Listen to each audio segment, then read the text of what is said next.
Good morning and welcome to the Black and White Messages. This is your pastor Matthews George from the First Baptist Church of Blythe here in California. One of the hard-earned lessons of my spiritual life has been life is not about me or us, it's about God, His plan, His kingdom, and His glory.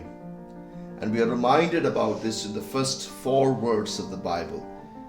In the beginning, God. These 4 words really does change everything. Now, if you have ever thought like me, when did this all begin? And where does all this end? And transport our mind at that point of beginning and end, or the in-between. In those places, God exists. He was and is and He will be the only constant factor.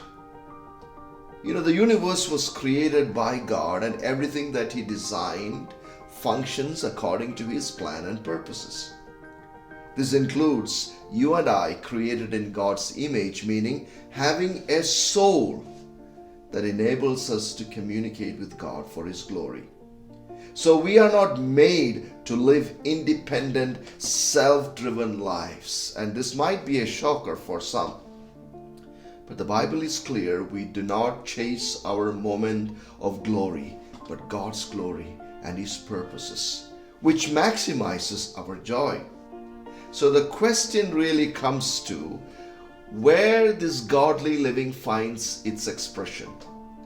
Unlike popular belief, this is not just restricted to our religious dimensions of life, but to our everyday living. And Paul puts it this way in 1 Corinthians 10:31.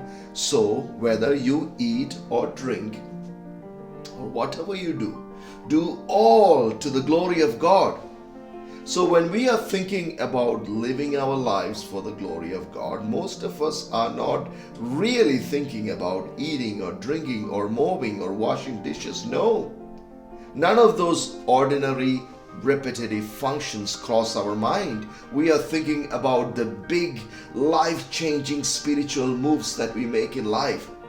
But the gospel is filled with narratives of eating and drinking and cleaning and serving and fishing and sailing and so on and so forth. You read Jesus' story. As believers, we are called to recognize God's existence in all things of life, including the simple, the mundane things that we try to enjoy outside our God consciousness. Our life should be geared towards shaping all things by a heartfelt desire for the glory of God. And here lies our maximum joy and delight. In our busy lives, we do things so senselessly that we lose sight of even God's existence, let alone God's glory. Brother Lawrence, in his book, Practicing the Presence of God, says, I quote, "There is not in the world a kind of life more sweet and delightful than that of a continual conversation with God. Those only can comprehend it who practice and experience it."